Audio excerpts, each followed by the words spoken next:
Levítico capítulo 1. Na verdade, Levítico capítulo 11, verso 44. Esse é o verso chave da nossa exposição. Levítico 11, 44. Deixa eu... Você pegou aqui, eu lembrei.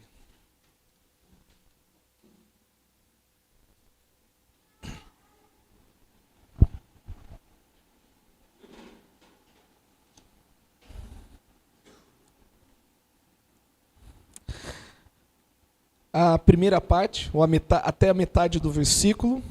Então, enquanto nós estivermos estudando o livro de Levítico, tenha esse texto em mente, tá?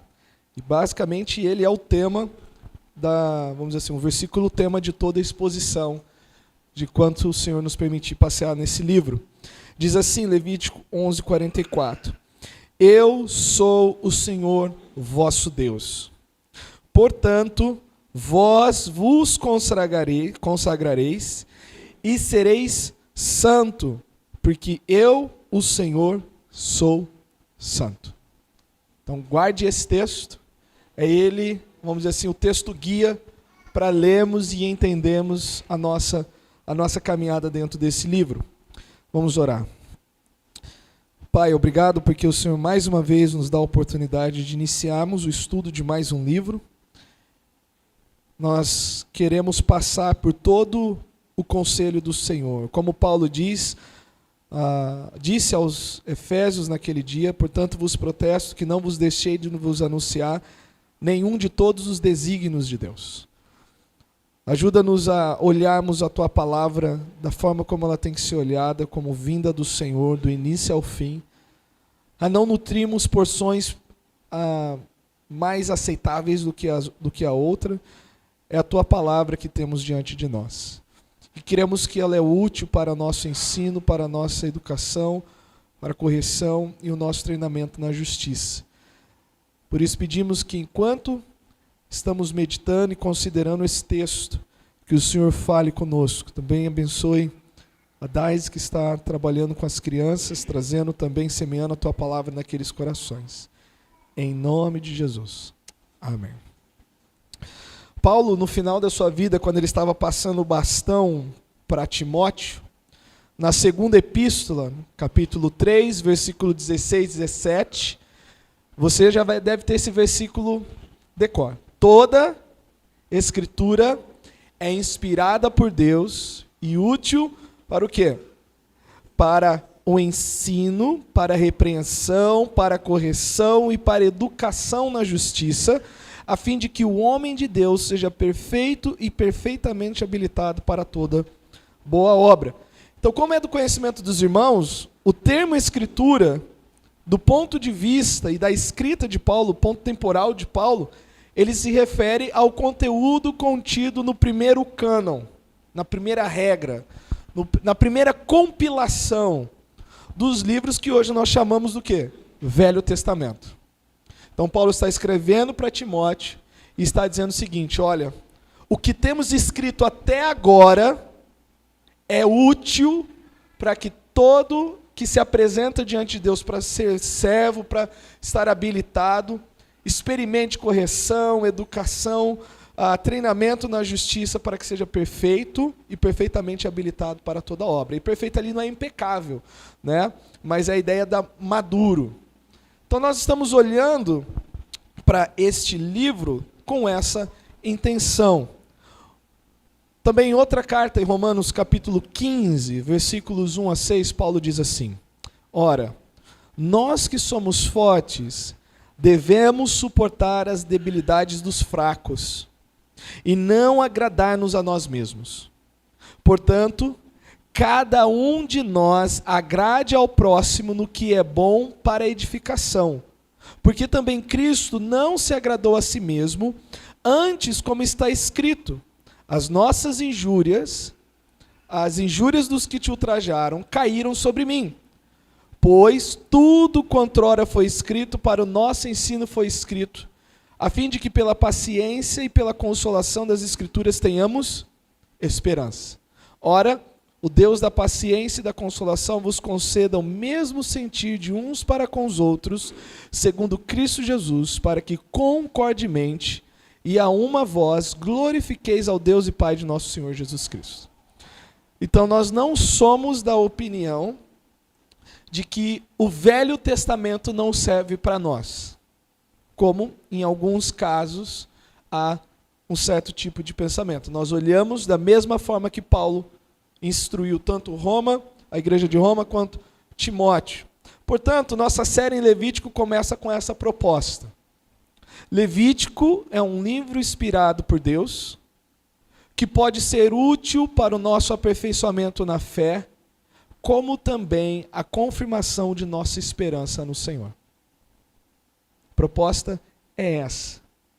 Levítico estabelece as regras para viver no reino teocrático sob a aliança mosaica. Então, respeitando o período da escrita, ele foi entregue para isso.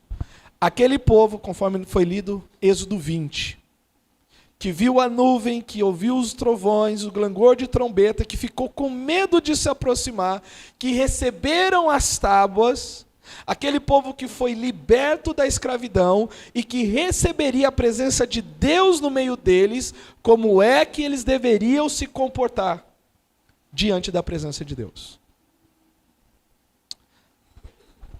Uma coisa interessante, o Lindsay, no Bible Knowledge Commentary, ele diz o seguinte: Levítico era o primeiro livro estudado pela criança judia. Primeiro livro.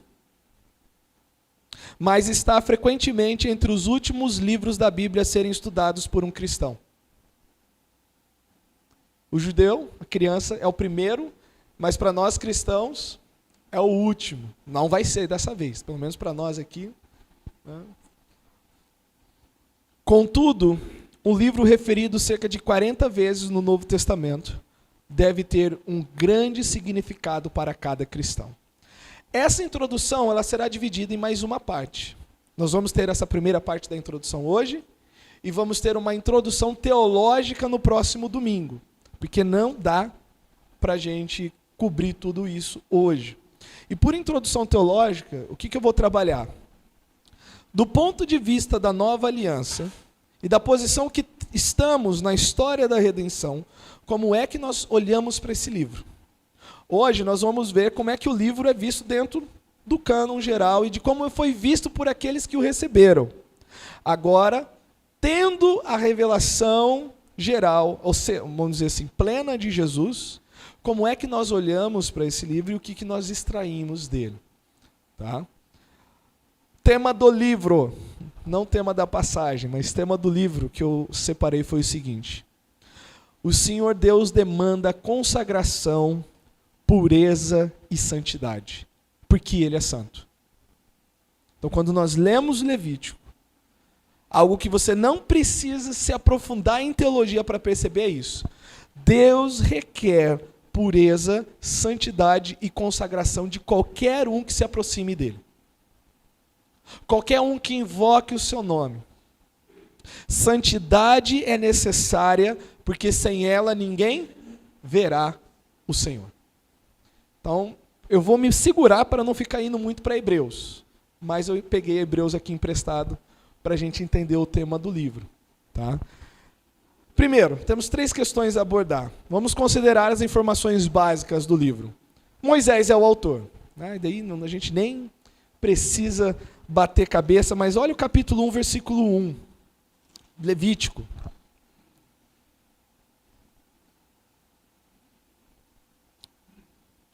Chamou o Senhor a Moisés da tenda da congregação e lhe disse: fala aos filhos de Israel e dize-lhes.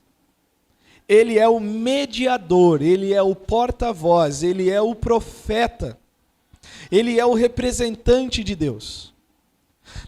Naquela caminhada no deserto, depois nós vamos tentar situar temporalmente em Êxodo, assim que passam as instruções do tabernáculo e ele é construído, Deus chama Moisés e olha, agora que isso está pronto, esse povo precisa saber disso, porque eu vou estar no meio deles. eu vou estar caminhando com eles.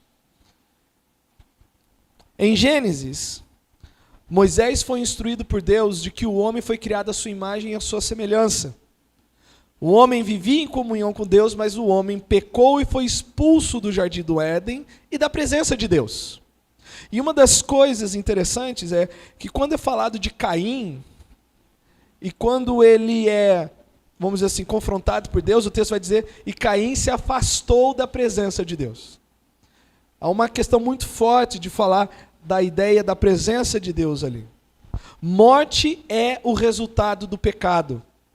E Gênesis descreve a vida dos patriarcas com isso, e morreu. Viveu tantos anos e morreu, que é o chamado de Toledoth, capítulo 5 de Gênesis. Viveu, morreu. Até antes disso, a morte era uma violência. Caim morreu, Abel morreu porque Caim o matou. 2 homens foram mortos porque Lameque o matou. Quando chega, depois desse episódio, é dada ali uma lista de nomes e eles começam a experimentar a morte por princípio natural. E aí chega no capítulo 6, e quando nós passamos na exposição de Gênesis, ainda por vergonha minha a gente não terminou, estamos ali no capítulo 26, que eu me lembro. A abordagem que nós tivemos no capítulo 6 é, logo após esse histórico de morte, qual é a forma que os homens buscam para fugir da morte? E aí, por mais que alguns tentam dizer que os filhos de Deus ali é a linhagem santa da parte de Sete, a posição que nós trouxemos é que eles tentaram se aliar com os demônios. Tentaram uma forma antinatural, né? E aqueles que não guardaram o seu domicílio antes se intrometeram no negócio dos homens e estão guardados em negras trevas, em densidão, como diz Pedro e Judas.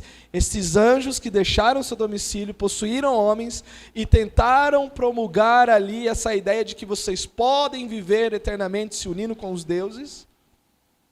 Essa é uma linha de interpretação. Ainda assim, eles não conseguiram superar a morte. A morte bate na porta de todos os homens, lembrando-nos de que nós precisamos de Deus.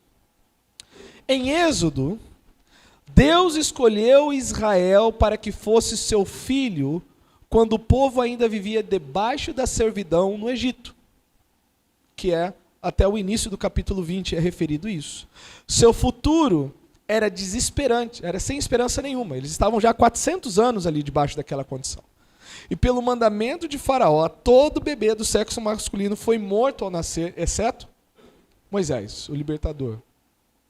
Mas Deus redimiu seu filho Israel da servidão e da morte. E nós temos os 10 mandamentos que foram dados a um povo já redimido, já liberto, já solto, para capacitá-los a expressar seu amor por Deus e para andar em comunhão com Ele.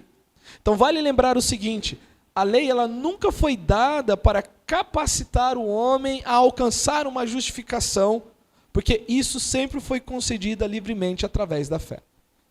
Gênesis 15, Abraão creu em Deus e isso lhe foi imputado para justiça. Quando a gente lê Romanos 4, Paulo faz uma defesa disso.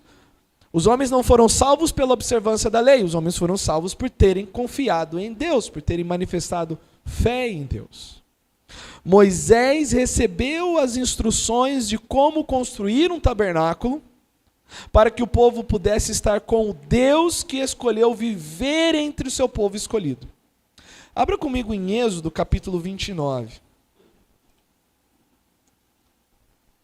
O que nós vamos ver aqui, eu creio que vai amenizar ou facilitar o entendimento de Ezequiel 38 em diante, quando fala do tabernáculo no milênio, dos sacrifícios e das coisas que vão acontecer lá. Ainda que eu não vou puxar para a escatologia, mas Êxodo 29, do 43 a 46, o que nós podemos entender é, quando Deus se manifesta no meio de um grupo, uma demanda por purificação é um imperativo, é imprescindível, é necessário para que Deus possa estar no meio de um grupo, esse grupo precisa ser purificado. Então, em Êxodo 29, 43 a 46, diz assim: ali virei aos filhos de Israel, para que por minha glória sejam santificados. E consagrarei a tenda da congregação e o altar. Também santificarei a Arão e a seus filhos, para que me oficiem como sacerdotes. E habitarei no meio dos filhos de Israel, e serei o seu Deus. E saberão que eu sou o Senhor seu Deus, que os tirou da terra do Egito, para habitar no meio deles. Eu sou o Senhor seu Deus. O tabernáculo foi um lembrete visual de que os homens precisam de Deus. Então são as coisas básicas, assim, pinceladas, só para introduzir mesmo o assunto. Nós vamos ver, claro, de forma mais pormenorizada durante a exposição. Mas uma segunda questão que nós devemos considerar sobre Levítico é o seu esboço. Qual é a sequência? Lógico, é do 1 ao 27, óbvio, né? Os capítulos. Mas e temas? Como é que eu reparto os assuntos? O que eu vejo ali? O que eu tenho que notar na exposição desse livro? Né? Eu sei que você já leu Levítico, e eu espero que você não tenha passado só os olhos na sua leitura anual, como muita gente faz, né? Acaba desprezando o livro, por quê? Não entendo nada. Mas nós temos cerimônias, como existia no livro aqui. Não as mesmas, mas a nossa vida é repleta de cerimônias. Você já passou por uma cerimônia de casamento? É uma cerimônia. Tem um simbolismo, tem um valor, tem uma mensagem, tem um significado. Cerimônia de formatura. Você que já pegou o seu canudo na faculdade. Tudo isso faz parte da vida humana. A questão é que estas cerimônias aqui, imagina isso acontecendo hoje. A igreja abre, o cidadão vem com um animal e joga sangue para lá e joga víscera para cá. É uma coisa bem difícil de assimilar, porque não faz parte do nosso contexto, mas Deus escolheu que assim fosse para fins didáticos. Vale lembrar o seguinte, isso daqui dá para pedir porque a gente terminou Gálatas agora. A lei serviu como o quê? Um aio, um pedagogo, um tutor. Como alguém que pega uma criancinha e vai ensinando detalhes da vida, até que aquela criança obtenha uma autonomia baseada no conhecimento que tem e possa tomar decisões à luz da revelação que recebeu. A lei é esse treinamento, foi esse treinamento para Israel. Pois bem, o esboço do livro, nós podemos resumir ele em 6 partes. O capítulo 1 até o capítulo 7, verso 38, nós temos as leis que tratam das ofertas e sacrifícios, que é voltado para o leigo. Então há uma diferença do sacerdote e para o leigo, aquele que não iria oficiar, trabalhar na tenda, servir diante de Deus. Então como é que aquela pessoa que não recebeu um treinamento formal como os levitas deveria se aproximar de Deus? As leis foram dadas. Os sacrifícios e as ofertas estão lá. 6. Ok. Do capítulo 8 até o capítulo 10, versículo 20, aí tem o treinamento dos sacerdotes. Como é que o pessoal que foi separado, escolhido, né, consagrado, santificado, deve trabalhar para Deus? Como é que eles deveriam se apresentar para Deus? Do capítulo 11 até o capítulo 15, são leis que trabalham pureza. A gente vai ver, por que esses animais? Não pode ser fendido, não pode ser isso, não pode ser aquilo. Por mais que possa parecer que Deus estava só preocupado, possa dar a entender que Deus estava preocupado com o saneamento básico de um povo que está no meio do deserto, em animais que poderiam dar uma epidemia só ali, muito além disso, a preocupação de Deus é trabalhar a pureza em todos os aspectos da vida daqueles que estão caminhando com Deus. Cada detalhe que para nós possa parecer absurdo, para Deus é um lembrete, para aqueles que se aproximam dele, é o seguinte: pureza é necessária em todas as áreas. Em qualquer parte da sua vida, Deus tem que ser lembrado. E quando nós lembramos de Deus, a primeira resposta é dar ou responder com pureza para Ele. Então isso é um resumo das leis sobre pureza. Capítulo 11, versículo 1 até o capítulo 15, verso 33. No capítulo 16 nós temos o dia da expiação, que é o dia do acerto de contas. Era o dia que os pecados anuais do povo eram perdoados ou não. E todo o povo se afligia, ficava tenso, esperava do lado de fora. Do capítulo 17 até o capítulo 26, verso 46, temos leis sobre santidade, que pode se ler consagração também, e pureza, mas leis sobre santidade. E em cada um desses blocos, irmãos, há palavras-chave que repetidamente aparecem, ressaltando cada uma dessas coisas que nós estamos mencionando aqui. E ali, no capítulo 27, versículos 1 a 34, nós temos a instrução de Deus a respeito dos votos e dos dízimos. Eu vou pedir dízimo agora. Estou pregando sobre o texto? Não, estou brincando. Mas dízimos no plural. E o que aquilo significava para o povo. Essa é a estrutura do livro dentro da sua primeira leitura ou leitura original. Qual seria a abordagem teológica nossa nisso? Como é que nós poderíamos simplificar o esboço do livro pensando do nosso ponto de vista histórico e falando para qualquer um que se aproximou de Deus ou que precisa se aproximar de Deus ainda? O livro se divide em duas partes, simples. Em vez de 6, 2 partes. Os capítulos 1 a 16, o esboço é o seguinte: como posso, um pecador, ser aceitável na presença de um santo Deus? Esses 16 primeiros capítulos você pode ler nessa perspectiva. Como é que um pecador é aceito diante de Deus? Como é que Deus considera alguém? Olha para alguém. O que é necessário que essa pessoa tenha para que Deus se volte para ela? Então, os 16 primeiros capítulos vão trabalhar isso. E a segunda parte, do capítulo 17 ao 27, é: como posso, um pecador, ser agradável a Deus no seu culto, ou num culto racional? Como é que eu posso prestar um culto a Deus? A primeira parte é como é que eu posso ser aceito. A segunda parte é como é que eu cultuo a Deus. 17 a 27. Basicamente, para facilitar, né? E terceira questão a considerar sobre o livro: quais são as implicações teológicas desse livro? Eu leio e a resposta quase que universal, né, de primeiro: eu não entendo nada. O que eu faço com isso?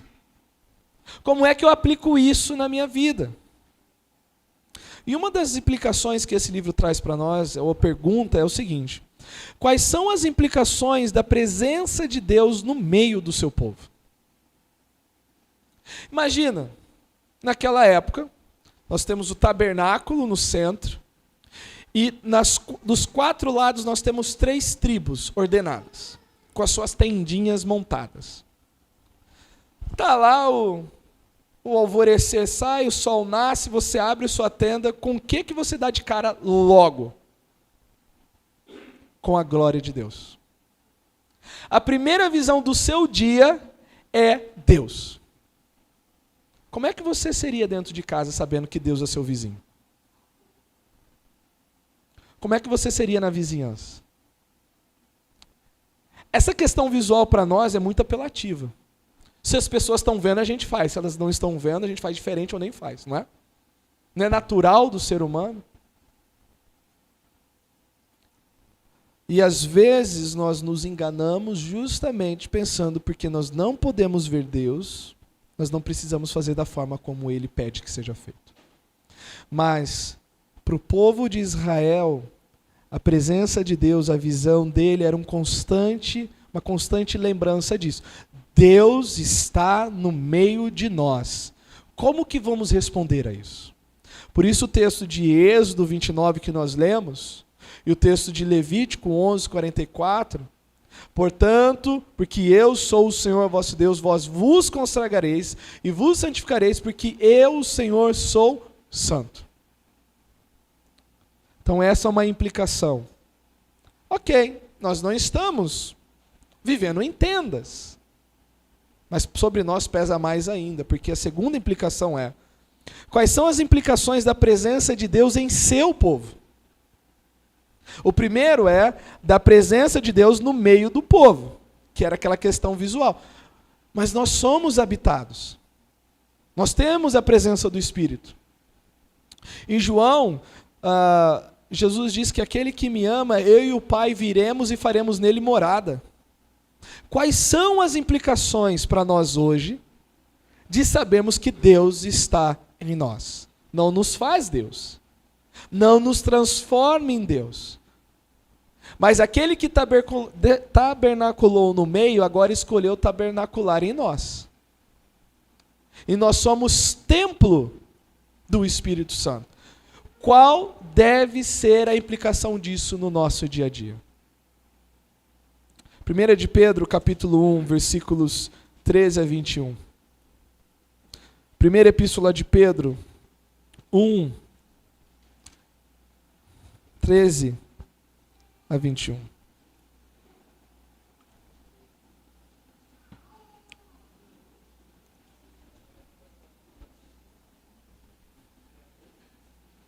É 1 de Pedro 1, do 13 ao 21. Por isso, depois de ter falado do que os profetas estavam anunciando a respeito do Evangelho, cingindo o vosso entendimento, ou seja, equipe o entendimento de vocês com isso, sede sóbrios e esperai inteiramente na graça que vos está sendo trazida na revelação de Jesus Cristo. Como filhos da obediência, não vos amoldeis às paixões que tinhas anteriormente na vossa ignorância. Pelo contrário, segundo é santo aquele que vos chamou, tornai-vos santo também vós mesmos em todo vosso procedimento. Essa expressão, em todo vosso procedimento, em Levítico é expandida em todos aqueles capítulos tratando de vários pormenores da vida do israelita. Pedro resume em todo o vosso procedimento. Moisés foi usado para expandir e mostrar como que Deus se interessa por cada área da nossa vida, por cada aspecto da nossa vida. E ele cita o texto de Levítico 11, 44, 45. Sede santos, porque eu sou santo. Ora, se invocais como Pai aquele que sem acepção de pessoas julga segundo as obras de cada um, portai-vos com temor durante o tempo da vossa peregrinação, sabendo que não foi mediante coisas corruptíveis como prata ou ouro, que fostes resgatado do vosso fútil procedimento que vossos pais vos legaram, mas pelo precioso sangue como de cordeiro, sem defeito e sem mácula, o sangue de Cristo, conhecido com efeito antes da fundação do mundo, porém manifestado no fim dos tempos, por amor de vós, e que por meio dele tendes fé em Deus, o qual ressuscitou dentre os mortos e lhe deu glória, de sorte que a vossa fé e esperança estejam em Deus. Dentro dos escritos do Novo Testamento, você vai ver muita alusão à lei e aos sacrifícios, como o texto agora. Não fostes resgatado pelo vosso fútil procedimento mediante coisas corruptíveis como prata ou ouro, mas pelo precioso sangue de um cordeiro, sem defeito, sem mácula, o sangue de Cristo. Nós temos os 6 primeiros capítulos de Levítico só nessa frase. O que significa esse resgate? O que significa esse derramar do sangue? Por isso, ainda que nós não reconheçamos, dentro da nossa posição teológica, haver uma maior continuidade na lei, na nova aliança, Levítico permanece como um referencial e um lembrete de que a convivência com Deus demanda santidade, pureza e consagração. Ações que servem para nos lembrar que devemos caminhar em obediência à vontade de Deus. Porque ele diz, eu sou o Senhor vosso Deus. Então quando você lê Levítico, a despeito de todas aquelas nuances, você pode, não é nem fazer um reducionismo, mas apontar para esse foco. A obediência a Deus gera santidade, consagração, pureza, dedicação. Nós confessamos e demonstramos o seu senhorio com uma vida de obediência. Levítico lembra-nos de que quem nós somos é mais importante do que fazemos, do que o que fazemos. Caráter é mais importante do que atividade. Cada um de nós podemos ser homens segundo o coração de Deus, balanceando o nosso aprendizado sobre Deus com o seu amor por Ele. Porque é muito fácil nós cairmos nisso. Fazer sem ser. Nós vemos que Nadab e Abiú pagaram um preço muito caro por causa disso. Os filhos de Arão ofereceram fogo estranho. Não se santificaram da forma como Deus esperava. Mesmo tendo uma posição de sacerdócio, mesmo sendo chamados, mesmo sendo da tribo de Levi, mesmo estando habilitados a oferecer o sacrifício, mesmo tendo sido consagrados por Moisés, conforme aparece nos capítulos anteriores, por uma semana Moisés repete o ritual de consagração dos sacerdotes na frente do povo. Todo santo dia, os filhos de Arão iam lá e Moisés dava banho e vestia eles. Por uma semana Moisés fez isso. E quando chega, eles não estavam da forma como deveriam. Levítico lembra para nós isso. O nosso caráter é o que Deus está vendo na hora que nós estamos realizando as coisas. Externamente nós podemos enganar todo mundo, menos Deus. Menos Deus. Nós somos santos quando em nosso homem interior nos esquivamos do racionalismo. O que é isso? Mente sem coração. É só o pensamento sem o coração. De um lado, e do outro lado, o amor sem conhecimento, que é o coração sem mente.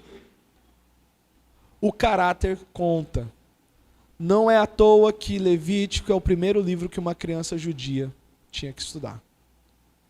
Para que a afeição dela se voltasse para Deus desde pequeno. E para a criança, as coisas, vamos pegar aqui a questão do visual para a criança, né? Ela se apega muito fácil a coisas. Por exemplo, ela tem um ursinho de pelúcia preferido, tem um cobertorzinho preferido, tem N coisas, né? Você pode lembrar até das coisas que você tinha como preferência quando era pequeno, por causa daquele referencial. A visão de Deus no tabernáculo era uma maneira de treinar não só os filhos dos israelitas, mas os israelitas que eram uma criança adulta, que saíram de um estado de escravidão e que precisavam aprender o beabá da santidade com Deus, de que ao contemplarem a afeição deles estivessem com o Senhor. Nós não precisamos disso, porque a palavra diz que iluminados os olhos do vosso entendimento. E como diz em 2 Coríntios, capítulo 4, versículo 6, Ele mesmo iluminou os olhos do nosso coração para que pudéssemos ver a glória de Deus na pessoa de Cristo. Essa é a introdução, a primeira parte da nossa introdução em Levítico. O resumo disso é o seguinte: nossa confissão do senhorio de Cristo é inútil se não é seguida de obediência, consagração, dedicação, santidade, pureza. Não para que eu alcance a salvação, mas para que isso evidencie de fato que somos salvos. Jesus, numa conversa com os discípulos, ele diz: vós me chamais de Senhor, e fazeis bem, porque eu o sou. Mas depois ele faz uma seguinte pergunta: por que não fazeis? Quem lembra? Porque não fazeis o que vos mando. Que nenhum de nós sejamos questionados assim. não é vir à igreja, e nem estar no meio do povo de Israel como eles estavam, mas é como que o nosso coração responde à revelação de um Deus santo. E a resposta é obediência. Levítico vai nos ensinar isso. Vamos orar. Bendito seja o Senhor, como diz em Romanos, que mesmo escravos do pecado, contudo, o Senhor nos levou a obedecermos de coração a forma de doutrina que fomos expostos. É o teu poder, é a tua graça, é o agir do teu Espírito. E é aquilo, de fato, que Cristo diz, que as suas ovelhas iriam e vão ouvir a sua voz, que vão segui-lo. Não só no momento que já são salvos, mas também para a salvação.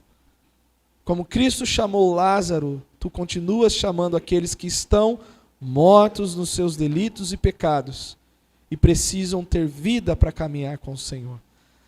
Pai, que o Senhor guarde o nosso coração de não manusearmos o livro de Levítico, meu coração principalmente como expositor, de expressar qualquer interesse particular, mas sim de dar ou de ecoar a voz do Senhor na exposição. Nós somos os teus filhos, nós somos os teus servos e tu és o nosso Senhor. Nos ajude a crescermos nisso, santidade. Em nome de Jesus. Amém. Deus abençoe e até semana que vem, se assim o Senhor permitir.